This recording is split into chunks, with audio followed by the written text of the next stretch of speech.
We just need to get more and more people vaccinated. Sponsored by Pfizer. I told you so, you should have got vaccinated. Brought to you by Pfizer. 99.5% of the deaths from COVID-19. Brought to you by Pfizer. Clandestine Radio, uncovering the truth, exploring the unknown. Welcome to Behind the Radio.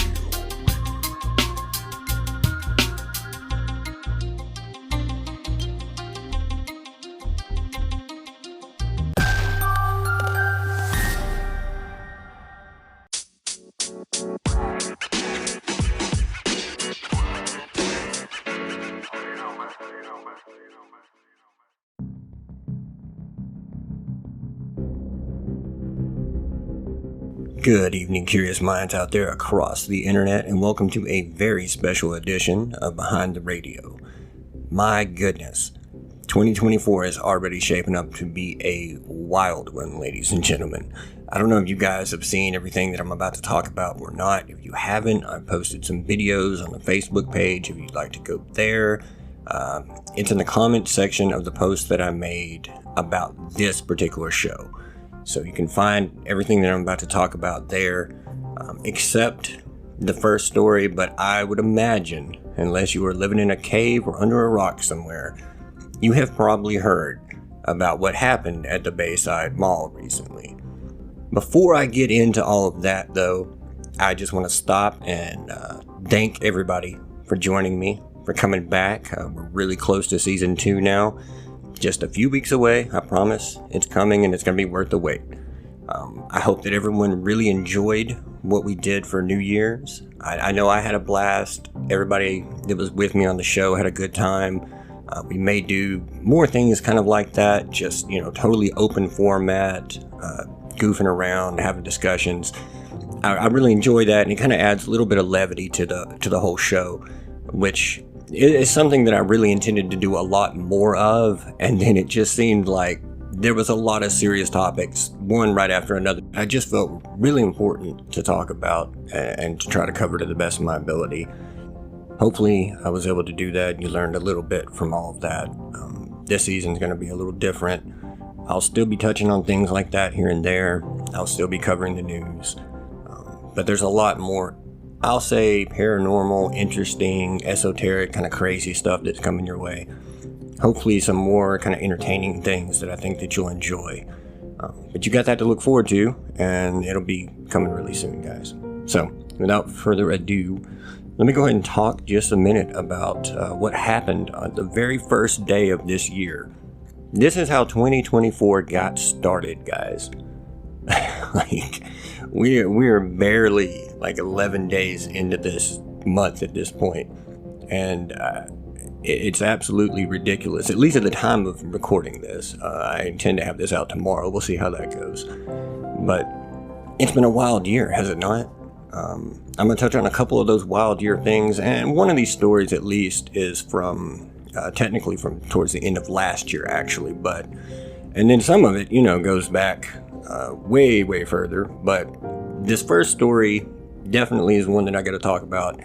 And initial reports about this event, and we're talking about Bayside now, not Saved by the Bell, the other one. Initial reports were stating that 2 groups of teenagers, saying they were armed with sticks and fireworks, okay, and were fighting, and it caused a disturbance at the Bayside Mall in Miami, Florida.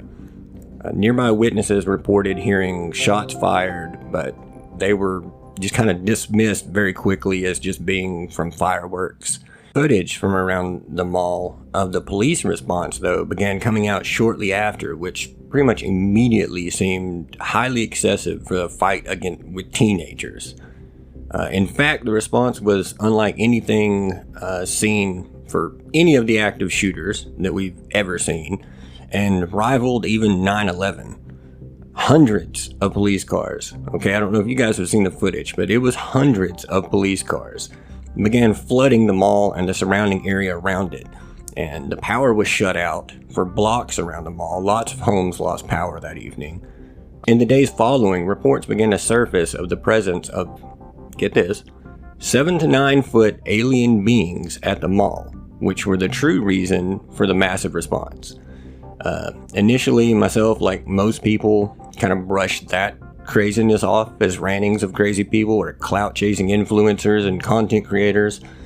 However, as footage, albeit, mostly low quality or from far away, began to kind of slowly leak out about it, more and more people began actually taking the situation a little bit more serious. Since then, multiple people have come forward to speak about what they say that they saw, with many of them having similar threads kind of running through their stories. Most frequently reported is that they were very tall, dark beings.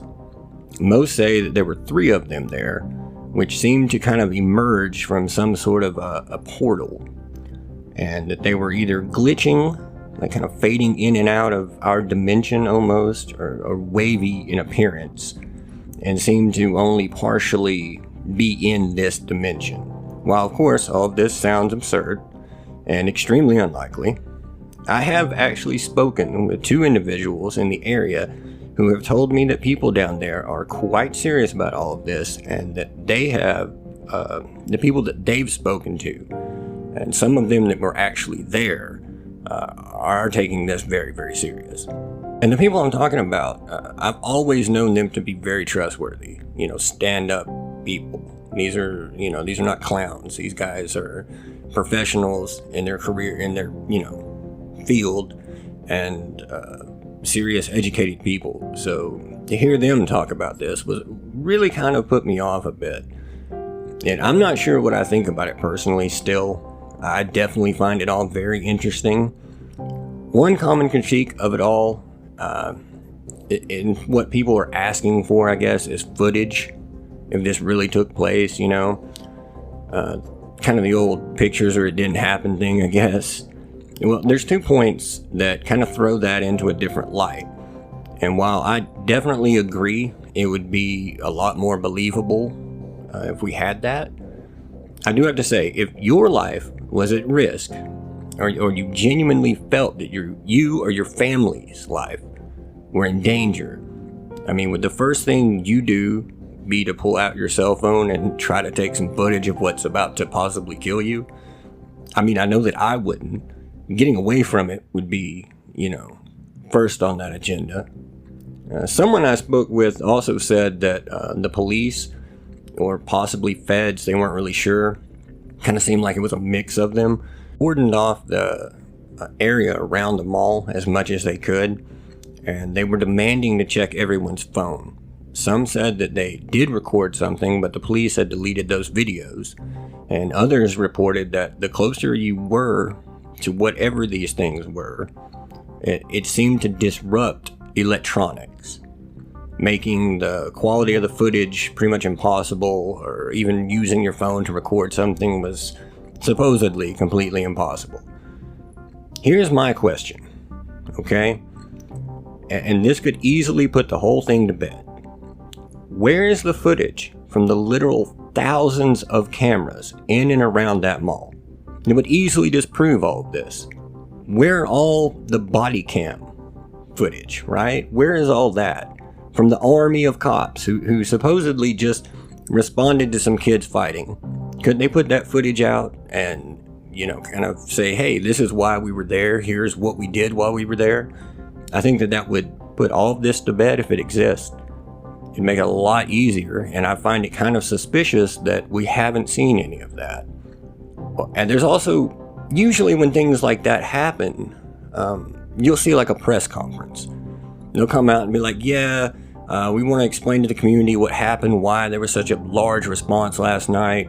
We had such and such happening. Here's the suspects, and kind of decry the situation or whatever, and give everybody something to kind of put their minds at ease. And they didn't do any of that, which I think is also fairly strange.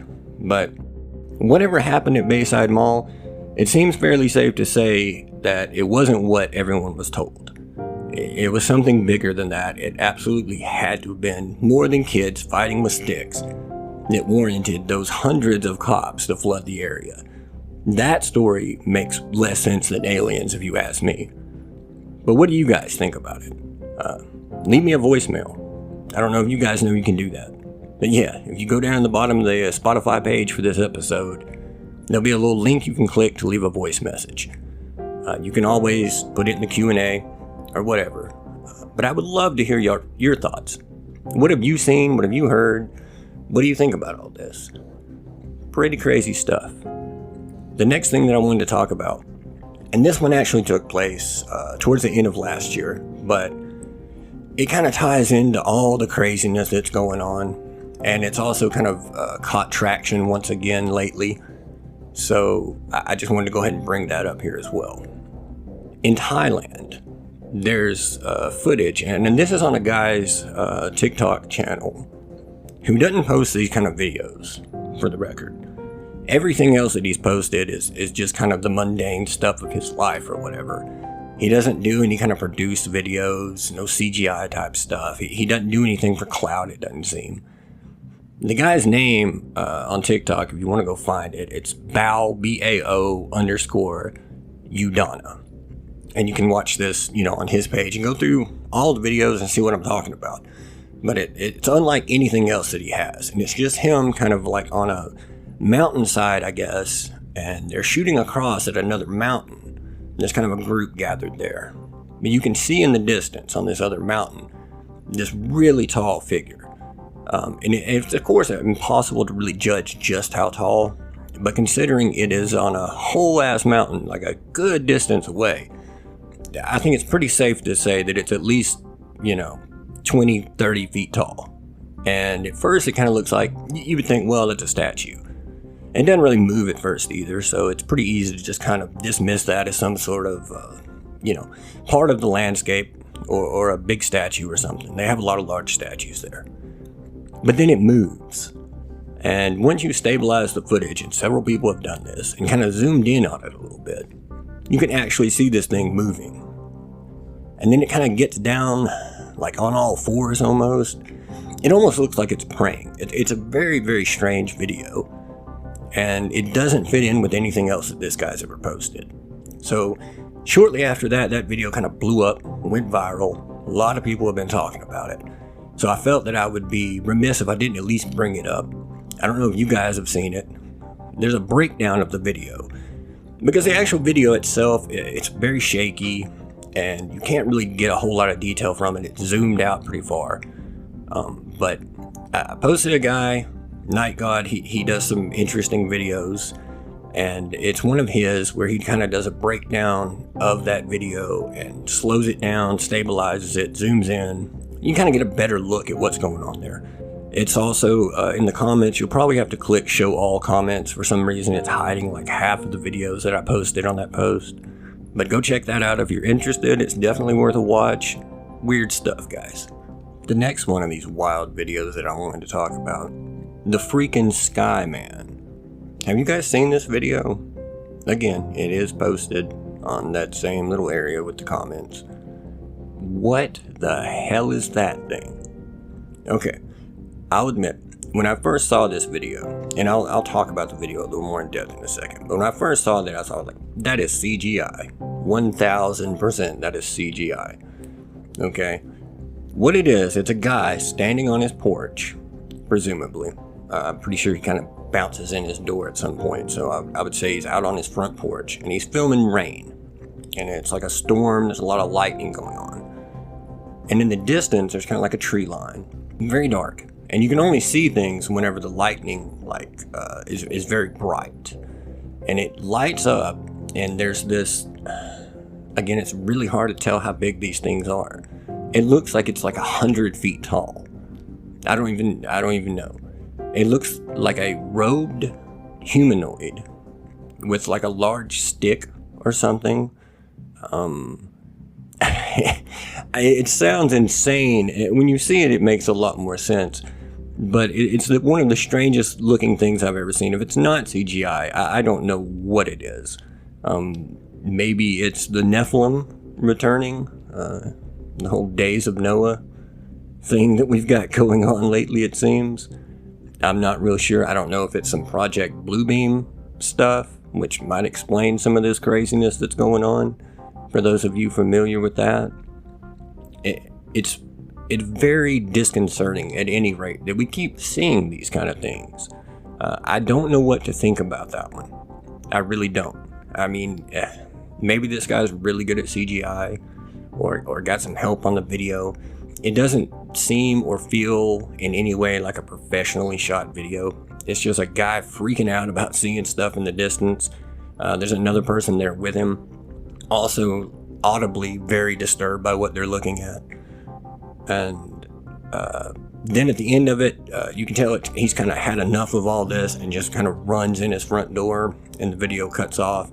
But I've watched that video probably 20 times at least. And there are also breakdowns of it, because when you watch it in real time, you can't really see whatever that thing is all that well. You kind of get glimpses of it or whatever, but you can't really tell what's going on with it. When it's slowed down and enhanced a little bit, you can actually see its movements and little details that you wouldn't expect to find in something that is just kind of put together with some, widely available CGI technology. I don't even know what's out there right now in After Effects. I don't know how difficult or easy something like that would be. I'm going to be completely honest with you. That is not in my wheelhouse. But it is definitely worth watching and very compelling. And I thought it was very weird. And it definitely fits in with all of the craziness that is going on this year so far. Nothing at this point really would surprise me. As you know, this is not like a reaction channel. So the fact that I'm bringing these videos up or even commenting on them is really just because of how incredibly strange the beginning of this year has been. If you haven't noticed, things kind of seem like they are coming off the rails completely, or the veil is being lowered. I don't know what's going on, but I would expect some very strange goings on for the rest of 2024. I won't even begin to try to speculate about what I think all this leads to or what I think is going to happen next, because I've been surprised at every turn so far, so I really don't know. But I will say to kind of keep your eyes open, remain skeptical, question what you are going to be told, and be vigilant out there, guys. Stay curious. The next topic that I wanted to discuss with you guys is this Epstein client list, because more names have come out. So far, I think there's about 250 names in total. I also posted everything from the trial and the most recent listings and everything, all the information that I could find and have been going through. I posted all of those to the Facebook page, so you should be able to find, I don't remember if I did one post or multiple posts, but there's lots of information there on our Facebook page. I just want to kind of go over some of these real quick with you, and I don't know the details or specifics for, what exactly a lot of these individuals did. I do know a little bit about what a few of them have allegedly done, according to testimony anyway. But some of these names, of course, you have definitely already heard. Some of these may be new to you. Prince Andrew, of course, who was photographed and has multiple times been to the island and was very deep in ties with Epstein. Bill Clinton, he was mentioned over 50 times in the documents. Definitely has been to the island, despite what he said. He has knowledge of the trafficking, allegedly. He even went into the offices of Vanity Fair and threatened them shortly after the first time that Epstein was convicted about writing an expose on him, and called him a close friend and told them that they under no circumstances were to write any articles about that. Also mentioned Hillary and Chelsea Clinton, so it's a family affair. You freaking sickos. And it goes on and on and on and on. One of the masseuses that was testifying also said, and I quote, "Bill likes them young." So you do with that information what you will. Donald Trump, of course, his name is on there. Only one time in the flight log that I was able to find. I don't have anything stating any kind of inappropriate behavior or him going to the island. I mean, I don't know that he didn't. I'm not going to try to defend anyone in any of this. I'm just telling you what I've found so far. Chris Tucker was in the flight log 11 times. Smokey. Man, come on. Kevin Spacey, no big surprise there. We all know he's a bit of a twisted individual. Naomi Campbell was in there. Kevin Spacey was also in there 11 times, same as Chris Tucker. Naomi Campbell flew 4 times, Larry Summers 3 times, Bill Gates just multiple times, and interactions with him. Supposedly has been to the island. He posed with some of the victims in photos. David Copperfield was mentioned. I don't know if he actually flew or what he did there, but interesting. Alan Dershowitz was a big-time offender in all of this. He's a very famous attorney if you don't know who he is, but he's accused directly of pedo activities and had knowledge of what was going on and helped Epstein cover it up to the best of his ability. He is supposedly, we'll say allegedly, compromised highly. Les Wexner, who is the billionaire owner of Victoria's Secret and several other little brands in that vein. Just a good old scumbag. Tom Pritzker, who owns the Hyatt Hotel franchise, a billionaire guy. He's also kin to a certain Democrat Illinois governor that I won't name. He's accused of helping to facilitate the trafficking in underage sex at his hotels. Other names on there that were interesting was Leonardo DiCaprio. I think we all know he likes them young. Bruce Willis, Michael Jackson, Kate Blanchett, Cameron Diaz, Al Gore and Tipper Gore, Kenneth Starr, Pope John Paul II, and Stephen Hawkins, who allegedly was part of an underage orgy. I really, I don't, but I do want to know how the hell that works. Yeah, I don't know. I may never get the mental image of him trying out of my mind now. And I apologize to all of you who now have to try to cleanse your mind's eye from that knowledge. Yeah, I found those names all very interesting, and I thought that I would share them with you. A lot of that we knew, like I said. There's new stuff coming out too. I'm sure a lot of the bigger players have kind of been redacted or managed through their PR firms to keep their names out of the media coverage and whatnot. But if you want to pour over any of that documentation, sift out any of the names that you find interesting that I haven't mentioned here, feel free. Like I said, it's all posted on the Facebook page. I posted up everything that I could find. So yeah, I don't know what you guys think about all that. Feel free to leave a voicemail or give me your opinion on it. I hope that they all go down, regardless of their level of involvement necessarily.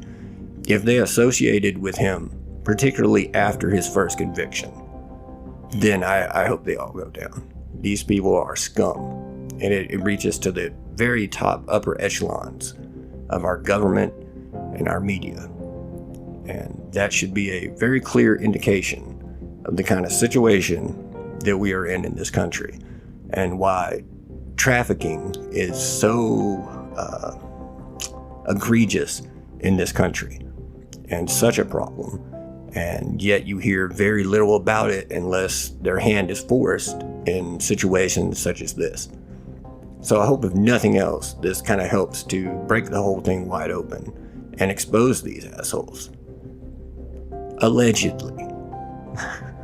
And the very last thing that I wanted to talk to you guys about, as far as the news stories go, turbo cancer. Have you heard of this? To the best of my knowledge, this is a very new thing. You should have known from the intro that we would be getting into this one, or something somewhat related, but good old Pfizer CEO, Albert Bourla, just made a $43 billion bet that turbo cancer would soon be on the rise by acquiring Seagent, formerly known as Seattle Genetics. They are a leading developer in a medicine called antibody drug conjugates, which are designed to kill cancer cells while leaving healthy cells unharmed. ADCs use antibodies to deliver small molecule drugs directed at a tumor site, and Seagen barely makes $2 billion a year. So, and that's with recent adjustments in their profit margin. But based on the descriptions of turbo cancers from over 30 medical articles, the top 5 by numbers in vaxxed individuals are lymphoma, brain cancers, breast cancers, colon cancer, and lung cancer. During Boileau's media tour that he was just on, he stated that 33% of people will get turbo cancer. These new treatments will target, like missiles, most turbo cancers. Pfizer will produce them at a scale never before seen, and we will have a very quick way of completing clinical trials. These are direct quotes. We have a very quick way of completing clinical trials. Of course you do. We've already seen that. Why would they need to produce them at a scale that's never been seen before? And why would Pfizer be willing to bet tens of billions of dollars that these previously unheard of cancers will continue to just explode and exponentially, you know what I'm saying, in the coming years? If not, it would take them at least a decade just to break even from making this deal. So it brings into question, what exactly does he know that we don't? Why would Pfizer make a gamble like that? These people, if nothing else, are very good at turning a profit, particularly in recent years. We've seen that. So, and when this all kind of started coming out, the jabs to begin with, I was seeing a lot of documentation from medical journals and writings about the actions of the mRNA and the spike protein and the way that it lowers your body's defense systems in order to gain access into certain areas, and that it would shut off your TLR sites, 2 in particular, and those are toll-like receptors.